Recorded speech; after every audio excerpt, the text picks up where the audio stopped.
편안하십니까?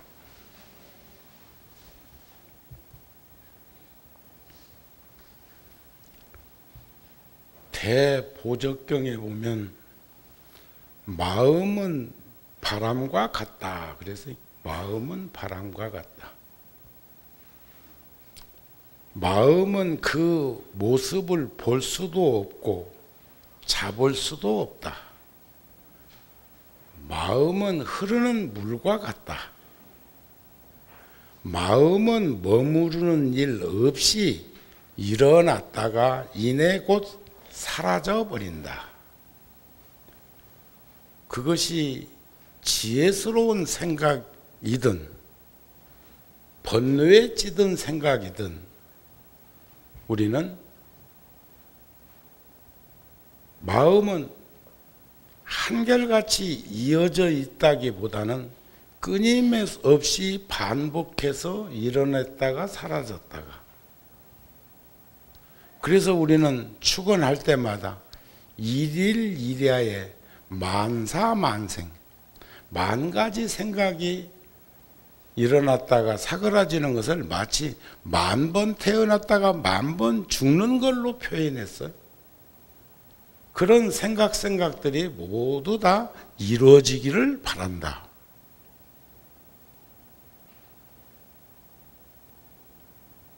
저는 구룡사하고 얼마나 요즘 멀리 떨어져 있는가를 입제날 알았어. 입제날. 요즘 주지스님이 무척 바쁩니다. 종단 제도권 안에서 뭘 하기 위해서 요즘 주로 통도사에 가서 머무르고 있어서 주지가 해야 될 그 시간들을 과거의 나처럼 여러분들하고 시간을 같이 가져보려고 그러는데, 부모 은중경, 목령경 이 책 나온 것도 몰랐어? 누가 이 얘기 해줘야 알지? 그리고 입제날과 생전예수제 기간 동안에 매주 수요일마다가 이렇게 영가 천도를 함께 이제 모시는데, 우리들도 예비 후보자잖아요. 후보자 아닌 분, 영가 후보자 아닌 분, 앞으로 세상 안 떠나실 분, 언제나 그 자리에 그대로 머무르고 있을 수 있는 자신이 있으신 분, 지금 우리 제사 지내고 있다고요? 아니, 우리와 작은 인연이라도 맺었던 시방세계 모든 유정무정들을 다 청해 모시고, 부모 형제 처자건속 이웃까지도 다 청해 모시고, 그리고 우리는 생전에 미리 닦는 그런 죄를 올리는 기도 기간에 함께 하고자 한다. 그런데 입제날 제가 부모 은중경을 하면서 혼자 소스라치게 놀랬어.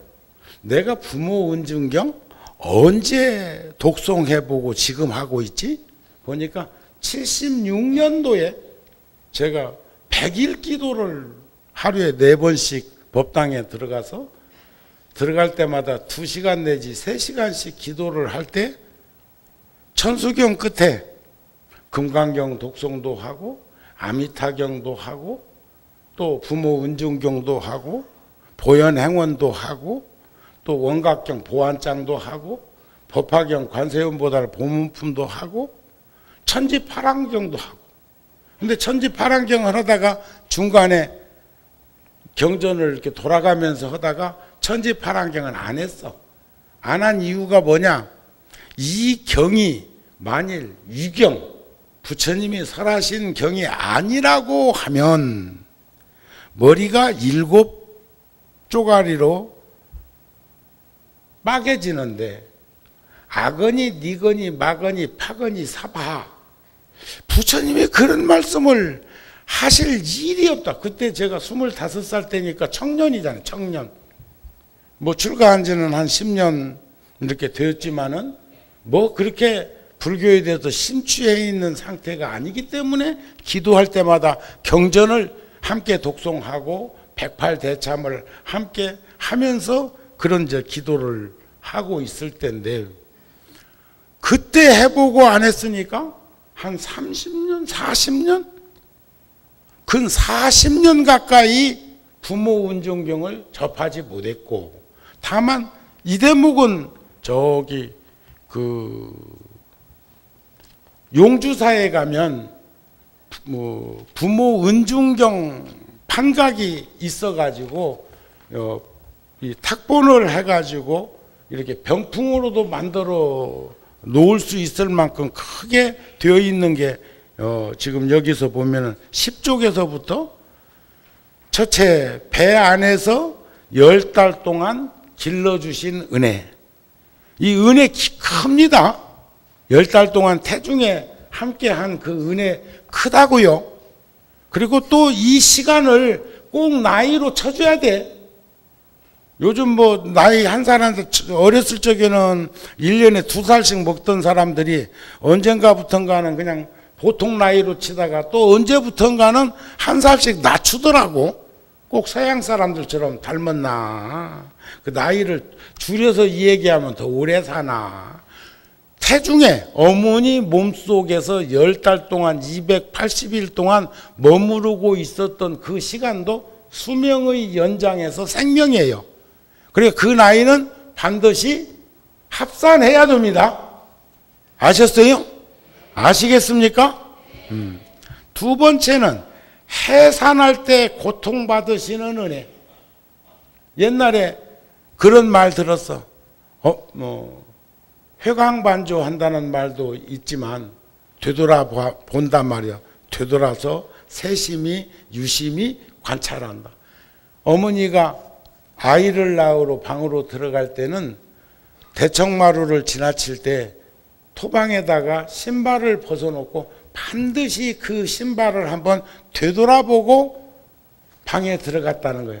내가 저 신발을 다시 신을 수 있을 것인가 못 신을 것인가를 생각하면서 들어갔다는 말은 얼마만큼 아이 하나 낳을 때마다 고통과 괴로움이 컸는가, 목숨이 위태로움을 단편적으로 표현한 가르침이라고 생각을 합니다. 여기 계신 우리 불자들도 다 경험해 봤은 거 아시죠? 그것을 내가 자식을 낳을 때의 그런 고통과 괴로움을 생각만 할 것이 아니고 내가 세상에 나올 때, 거기다가 더더욱이나 이 전생에 업이 무거운 이는 말이요, 안 나가려고 쌍발로 두 발로 브레이크까지 밟는데, 브레이크까지 나가면 죽는 줄 알고, 그리고 양팔은 벌리고 있고 쥐어 뜯는다고 그러지. 나는 금생에 경험이 없으니까 잘은 모르는데 나도 태어날 때의 경험은 지금 잠재되어 있을 거라고 생각합니다. 또 나는 무지하게 컸다네. 나니까 100일 된 애기만 했대야. 특히 머리는 엄청나게 커. 군에 갔을 적에 모자를 써. 그래서 저는 모자를 잘 안 씁니다. 여러분들 나 모자 쓴 거 못 보셨죠? 잘. 모자를 잘 안 써. 맞는 모자가 잘 없어. 그리고 얼굴이 넓적한데다가 머리까지 크니까 모자 써보면 완전히 고바우 영감. 나도 나를 알아.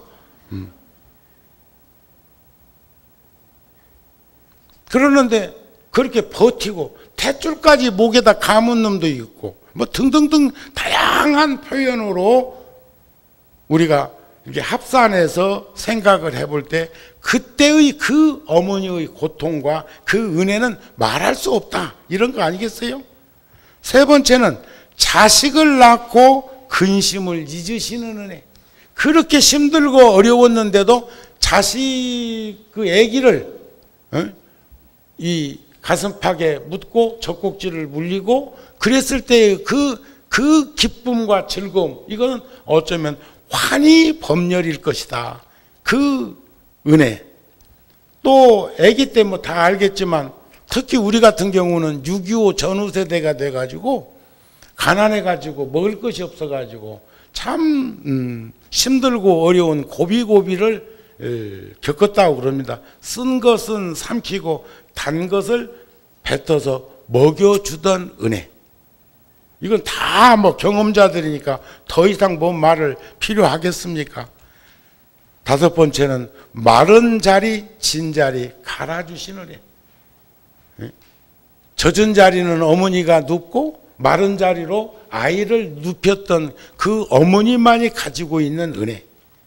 젖을 먹여 길러주신 은혜. 요즘 애들 말 안 듣는 거,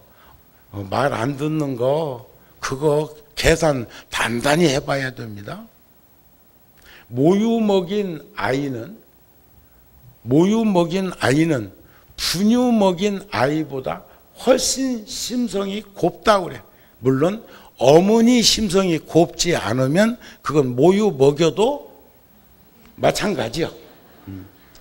그러나 어머니의 모정이라고 하는 것은 어떤 어머니인들 그것이 그렇게 큰 차이가 있을까? 그래, 아이들이 대들고 쳐받고 못 견디고 하는 것은 분유 먹은 탓이. 소란 놈은 쳐봤잖아요.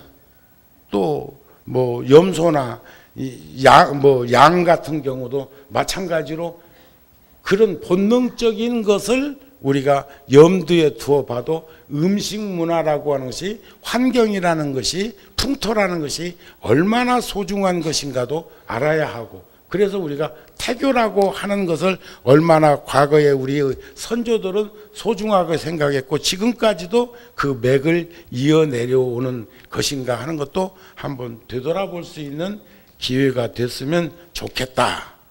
그 다음에 일곱 번째는 더러운 것 씻어주시던 은혜. 이건 또 여덟 번째는 먼 길 떠난 자식 걱정하던 은혜.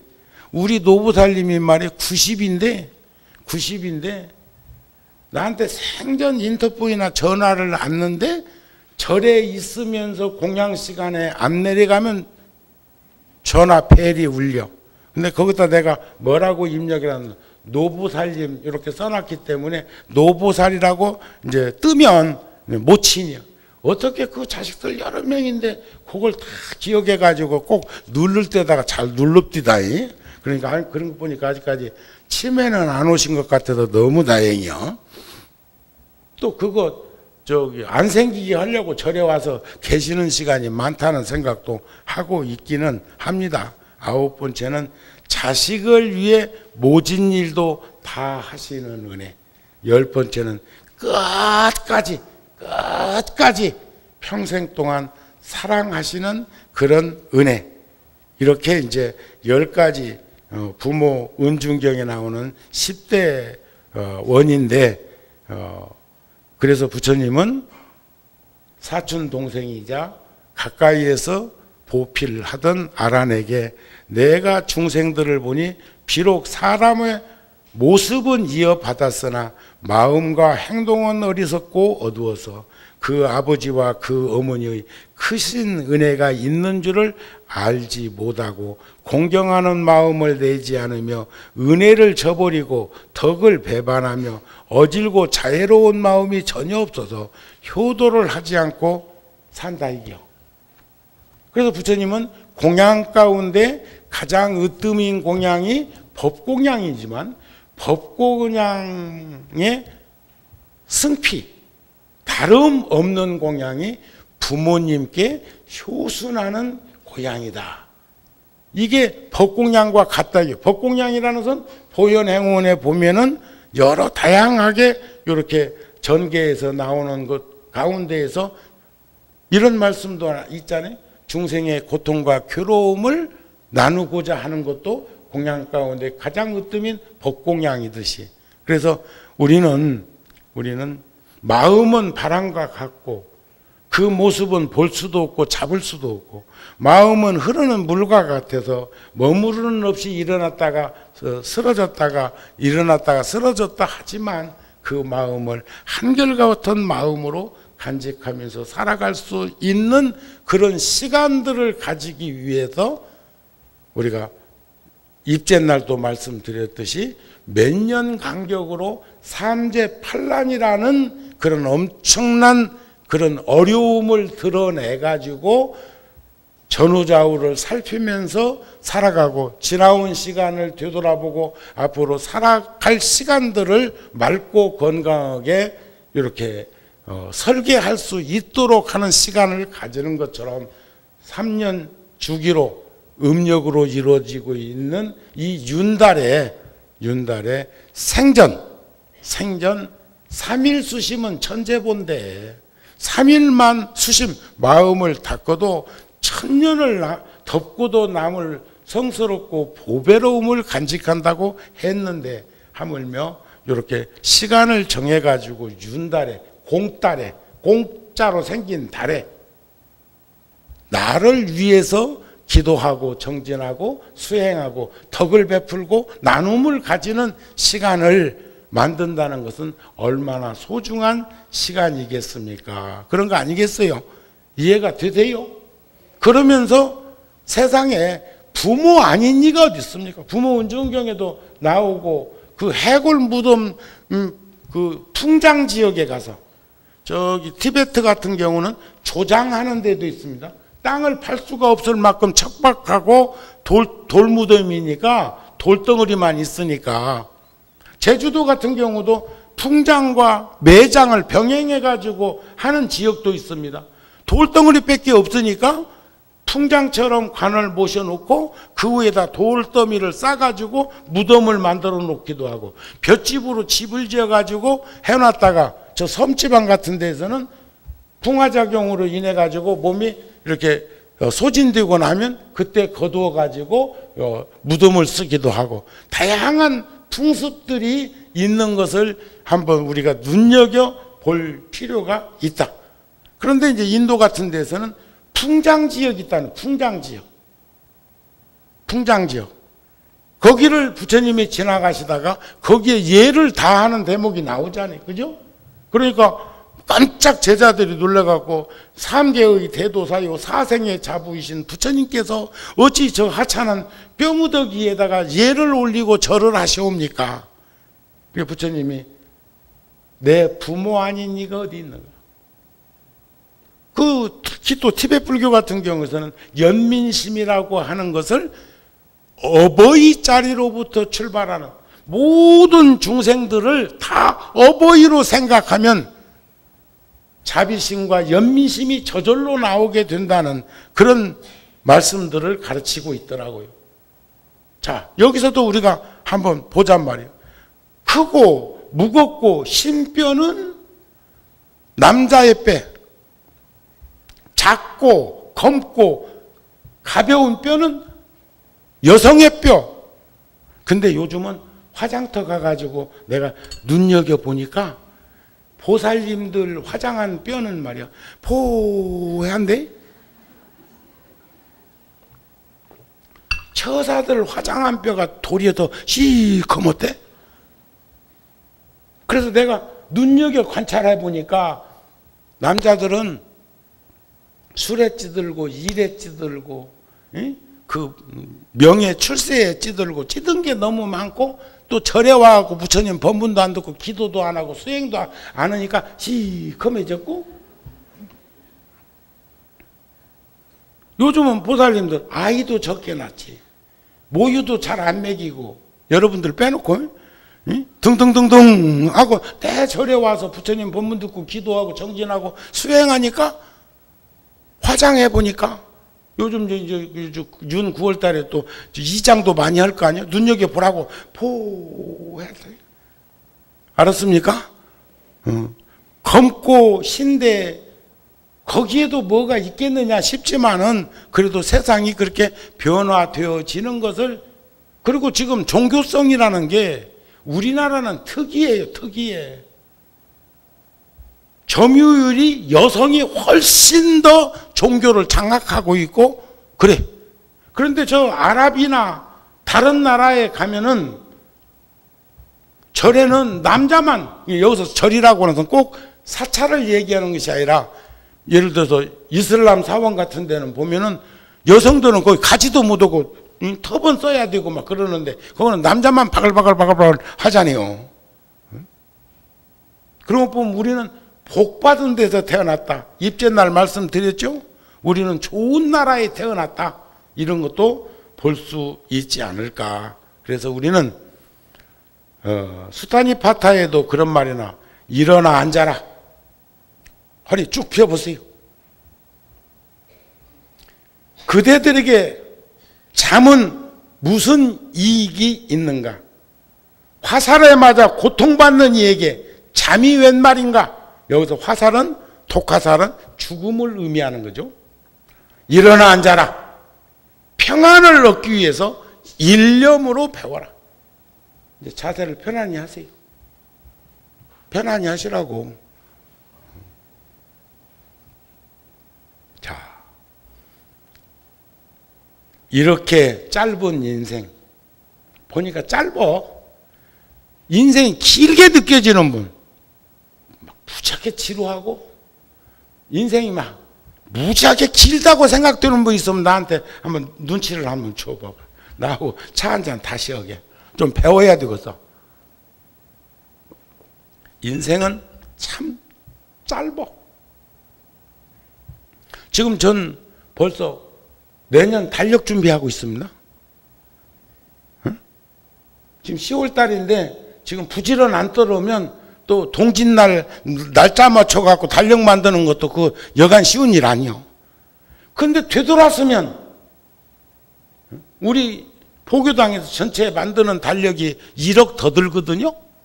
달력 만드는데 가져가는 일은 한부 두부지만 절 자체에서는. 근데 그 돈을 누가 시주했어? 누가? 우리 공동체에서 한 것을 근검전략하게 살면서 한 푼 두 푼 못 왔다가 그렇게 투여하는 거죠. 우리 붓다지가 26년대 27년 차 지금 발행하고 있는데 1년에 2억 더 듭니다. 그런데 그 한 권은 천 원이나 들을까? 요즘 칼라를 많이 써가 1,000원 더 드는가 모르겠다. 그래. 응?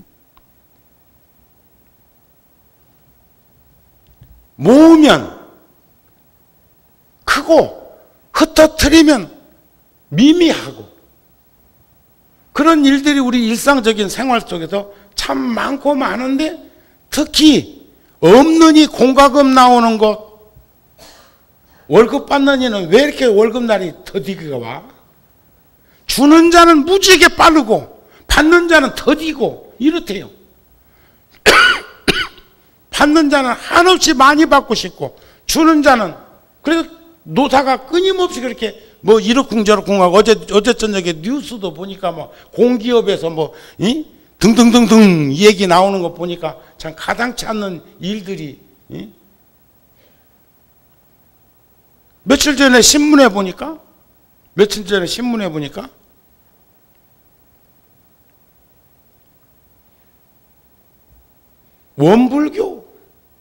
원불교 교무님들이 은퇴하고 수도원 안에서 생활하는 분들이 그렇게 막 해맑은 미소를 지니고 있는데 물어보니까 매달 교단에서 28만 원인가?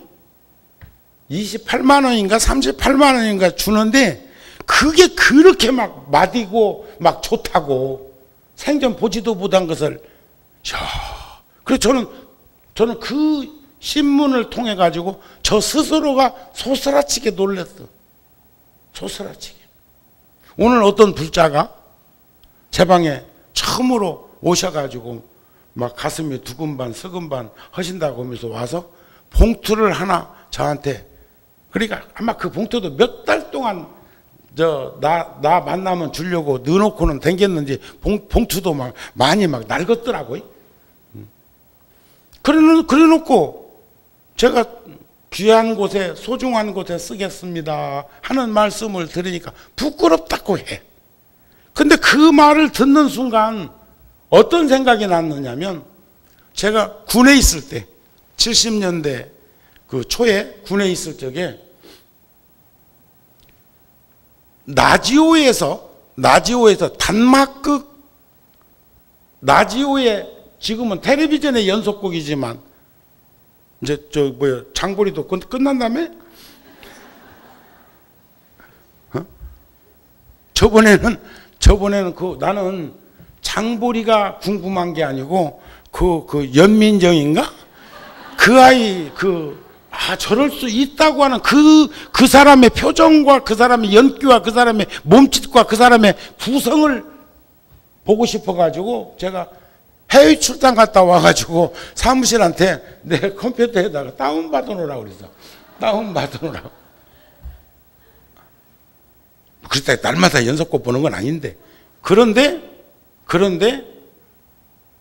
나지오에서 단막극 나온 내용이 뭐냐면, 엄동설한 겨울에 청계천 그 교각 밑에 육교가 있고 그 육교 음산한 기운이 돌고 하는 그 상황에서 국어를 하는 거지가 서울 시민을 향해 가지고 울부짖는 대목이요. 내가 그 74년도인가 그냥 한 40년 전에 그 라디오에서 들었는데 지금까지도 쟁쟁하고, 언젠가 한번 그 얘기를 제가 여러분들한테 상기시켜 드렸는데, 오늘 그 불자의 모습을 보면서 그런 생각이 떠오른 거예요. 오늘 본문하고는 주제하고는 처음에는 준비된 건 아니었어. 나는 착한 사람 필요 없다고, 욕을 해도 좋으니까 여기다 뭐 놓고 가는 놈이 나는 좋다고. 착한 이는 쑥쑥스럽고 부끄러워서 그 거지에게 적선하고 싶지만 부끄럽고 쑥스럽고 창피해서 주는 것조차도, 자기가 그 모습일지는 모르겠지만 그냥 외면하고 간다 이게요. 그런데 거기서 거들막거리면서 참 인물값도 못하는 거기 앉아갖고 뭔 짓 하는가 모르겠네 하고 막 퍼부숴도 거기다가 동전 한 입이라도 떨어뜨리고 가는 이가 결국은 나를 밥 먹고 살게 한다, 그 말 아니겠어요? 그죠? 그러니까 우리 증유수 속에 물고기 못 사는 것처럼 그냥 막 결백증 있어갖고 맑고 깨끗하고 막 향기로운 것만 요구하지 말고 그냥 어지간히 섞어서 살자고. 좀 줄 것은 주고 받을 건 받으면서. 아셨어요? 가족들끼리도 그러자고요. 근데 거기 대답이 왜 이렇게 시원찮아? 저는 그 불자의 착한 그 마음을 보면서 얼마나 쫄밋쫄밋 막 하다가 왔는가를 역력하게 느끼면서 참 우리 불자들은 착한 이들이 많구나 하는 생각을 했다 이겨. 뭔 말인지 알았죠? 그리고 주어보지 않은 이는 받는 고마움을 모릅니다. 받기만 하면서 사는 이는 주는 것에 대한 그 즐거움을 모릅니다. 그래서 우리는 나눔이라는 게 얼마나 소중한 것인가. 그 나눔이라는 게 꼭 물질적인 것만을 말하고 싶은 건 아니에요. 그래서 이렇게 짧은 인생, 그 시간 속에 수없이 많은 일들을 만나고 부딪히고 피하고 받아들이고 하는 고갯길에서 12고갯길을 넘듯이 우리는 여기까지 살아온 거예요. 저도 고갯길 많이 넘었어. 내가 지금 나이 60이 넘고 또 지금은 어디를 가도 나보고 큰 스님이라고 그러네. 아직도 내가 몸이 큰가? 내가 이번에 25일 날 초이튿날 해남 미왕사 갑니다. 밑에 관심 있는 분들 거기 미왕사 절에서 그 그날 법회하는 거 자료를 이렇게 갖다 놨던데, 팜플렛을 갖다 놨던데, 지금까지 내 이력을 간결하게 뽑아가지고 해놓은 것 중에 제일 마음에 드는 이력서를 거기다 표기해 놨대. 그리고 1년에 한 번씩 하는 대법회에 나를 초청했다고 하는 부분. 그래서 그 미왕사 주지의 은사 스님이 10대 때부터 나오고 친한 도반인데, 그 스님한테 내가 그랬어. 네 초하루 날 점심때쯤 구룡사로 와라. 그럼 초하루 법회를 하고 둘이 차 교대로 몰고 미왕사까지 가겠다 이게요. 뭔 말인가 알았습니까? 그래서 거기서 자고 초 이튿날 법회하고 그날 또 경북 구미로 이동을 해야 돼. 구미로에 이동을 하면 수천 명의 우리 불교대학 50몇 기 지금 나가는 것처럼 그 숫자를 다 못 안으면 수천 명도 넘는 것처럼 인연 맺은 분들이, 거기도 구미 불교대학을 나온 분들이 그렇게 합동으로 모여서 법회를 한대요. 1년에 한 번쯤. 근데 거기서 또 나를 청했어. 그러면 거기 갔다가 또 저녁에 이제 또 차를 몰고 서울에 왔다가 그 다음 날은 우리 지금 육해공군 전군에 140명 정도의 군종 장교 스님들이 있습니다. 중위에서부터 대령까지. 그 중에 대위가 가장 지금 전방에서 고생한다 싶어가지고 그 중에 15명을 추려가지고 제가 생활불교의 현장인 대만에 4박 5일로 갑니다. 4박 5일로. 그런데 얼마나 내가 시간이 쪼그라지는지 저는 이틀 밤 자고 먼저 빠져나와야 돼.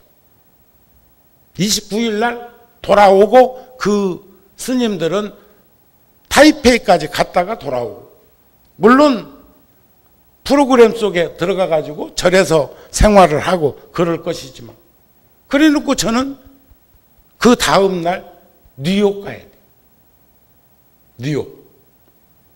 그것도 싼 표 끊으려고 저 서부의 시애틀로 가서 비행기 바꿔 타고 뉴욕으로 가는 걸로 표를 끊었는데 훨씬 싸긴 싸대. 네 돈이냐 내 돈이냐 그냥 쓰면 될 낀데 내가 뭐 하는가 하면, 그럴 때 몇 시간 더 걸리더라고. 몇 시간. 그래 놓고 3일 있다가 또 와. 법회만 하고. 그런 일정 속에 맞물려가는 인생을 살고 있는 이들이 어찌 내뿐이랴. 이해가 되십니까? 그러면서 그 고갯길에서 우리는 그동안 무엇을 했고 무엇을 얻었으며 지금은 그 무엇과 함께 가려 하는가? 인생에 남은 것은 무엇이며 남길 것은 어떤 것인가? 저는 가끔 제 스스로한테 그럽니다. 정우는 미쳤다. 정우는 미쳤다. 뭐에 정신이 미쳤을까? 하고 있는 일을 너무 적극적으로 하면서 매진하는 그 모습을 제가 스스로 또 하나의 정우를 드러내서 던져놓고 대화하는 겁니다. 그러면 또 하나의 정우가 위로합니다. 원력 가지고 미쳤으면 보살이란다 야. 응? 원력을 가진 자가, 여기서 미쳤다고 하는 표현은 미친 게라 정신없이 사는 것처럼 열심히 사는 걸 미쳤다고 표현을 할 수도 있겠고, 부적절한 언어이지만 언어로 표현상 허장하니 그런 거예요. 그러니까 정우 스님이 원력을 가지고 그런 일을 헤쳐나간다면 보살입니다. 그래서 어른 스님들 가운데 저한테 전화라도 통한다든지 어느 때 어느 자리에서 만나 뵙게 되면 아이고 정우보살 잘 있었소 하시는 어른 스님들도 계셔. 어른들은 사람 볼 줄 알더라고요.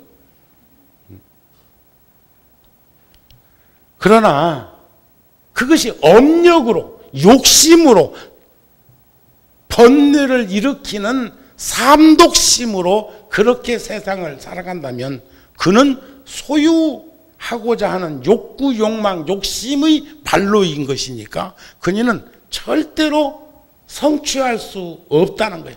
회양할 수 없는 인생을 사는 걸로 전락될 것이다. 그런 생각을 가져. 그러나 그런 것들은 허상의 그림자일 뿐이니까, 허상의 그림자, 허구 같은 그림자에 매몰되어서 사는 인생을 우리는 안 살았으면 좋겠다. 우리 인생에 단 하나뿐인 일들 얼마나 많습니까?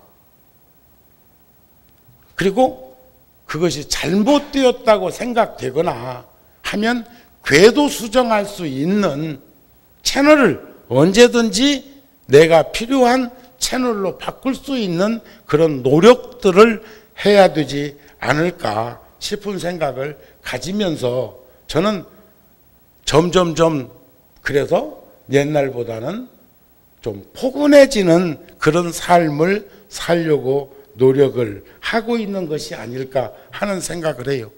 스님 많이 부드러워졌죠? 스님 굉장히 유해지지 않았어? 아직도 겁나? 그런데 아직도 제 주변에 있는 어떤 스님은 저보고 눈을 좀 더 부드럽게 하라 하대.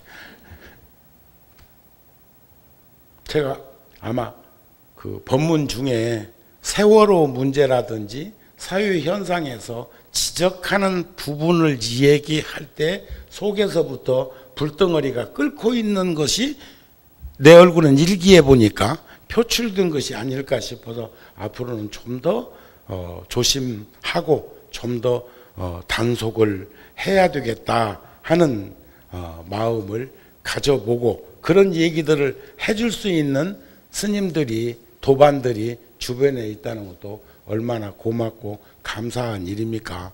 그런데 우리는 오늘 꼭 이렇게 가닥을 잡으셔야 할 것은, 마치 수요일마다 생전예수제가 끝날 때까지 저렇게 제사까지 지내니까 저 제사가 누구의 제사일까? 저번 입제 날도 굉장히 갈등하는 것 같습니다. 생전예수제인데 제를 지내고 있네? 쟤는 쟤인데 제사까지 지내고 있네? 해가지고 절하러 나오는 이도 아무도 없대? 그럴 일 아니라고요. 저 제사는 나의 제사이기도 하고 우리 모두의 제사이기도 하고 또 모든 미생물까지라도 생명체를 향해서 기도하는, 이름만 다를 뿐이지, 이렇게 생각해 보면 충분히 인식이 되지 않을까 싶은 마음을 전해봅니다. 그리고 이런 기회를 통해서 우리가 다시 한번 상기시켜 봐야 할 것들은, 어쨌든지 우리는 세상과 다투지 맙시다. 세상과 다투지 말고 살자고요. 그리고 세상에 더럽혀지는 인생 살지 말자고요.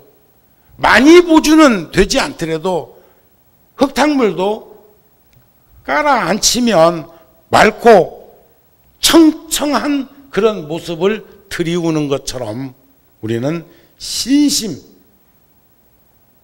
순수한 마음으로 주범 속에서 살면서 우리들 주변에 있는 좋은 이들과 함께 어울리고 항상 내면의 내 모습을 잃어버리지 않도록 내관사유하고, 그리고 진지한 삶을 살면서 올곧한 생활을 할 수 있고, 올바른 말, 여기서 올바른 말은 뭐 아무 말이나 이렇게 하자는 그런 것이 아니라 그래도 바른 말 하면서, 금강경에 나오는 것처럼 열에는 부처님은 진허자, 실허자, 여허자, 불광허자, 불의허자, 다르지 않는 말, 또 험한 그런 말, 이런 말 사용하지 않고 진실된 말, 실다운 말, 말 같은 말 하고 살기도 힘든 세상에 뭐 그렇게 엉뚱한 그런 모습으로 살 것이 뭐 있을까? 그 다음에 늘 한결같은 마음으로 행동하면서 애민섭소 서로 부모 영계 처자검속뿐만 아니라 오타각세인 사바에서 머무르고 있는 우리들 서로 연민심을 가지고 다독거려주고 품에 안아줬으면 좋겠어요. 아셨죠? 늘 살피고 보듬는 그런 마음을 가졌으면 합니다. 그토록 마음은 변화시킬 수 있습니다. 부처님의 가르침을 통해서 따뜻한 기운을 우리는 스스로 회복할 수가 있습니다. 자유로운 신행 생활을 한다는 것은 얼마나 행복한 일입니까? 뭘 특별히 바라는 것도 없습니다. 기도를 한다든지 이런 생전예수제를 하면서 뭐 그렇게 뭘 우리는 목말라 하십니까? 그죠? 등짐을 벗어놓듯 무거운 짐을 내려놓듯 고봉정산에 그 정상을 올라가서 그 무거웠던 짐을 내려놓는 짐꾼 같은 그런 마음을 가지고 산다면 본래가 우리가 착한 이들인데 착한 사람 되려고 또다시 노력하지 않아도 본성이 착한 사람인데 함께 더불어 어울림을 가지면서 살아갈 수 있는 우리들이 되었으면 좋겠다 하는 마음을 전합니다. 그리고 여기 이름은 밝혀지지 않았는데 제가 이렇게 들어보니까 제가 좀 고마워서 한 말씀 부모운전경 요 책을 낸 사람 중에 한 사람이 제가 출가할 때 3살인가 4살인가 먹어서 내가 출가하면 다시 집에 못 온다는 생각으로 눈에 밟혔던 그 아이가 있습니다. 눈에 밟혔던 그 아이가 어른이 되어서 50이 넘고 그러면서 이번 이 부모 운전경을 이렇게 책을 만들어서 절대 나한테도 이 얘기를 하지 말라고 하고 이 책을 만들었다는 것을 나중에 들었어.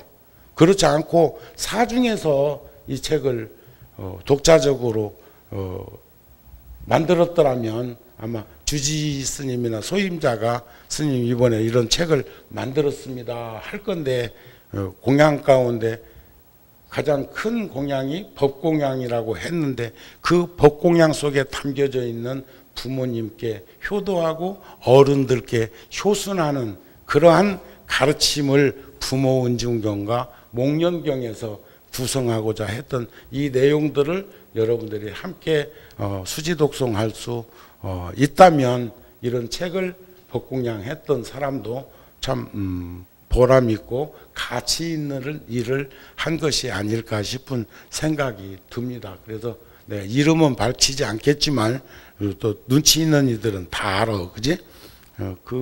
그런 일을 한 사람에게도 박수 한번 보내주십시오.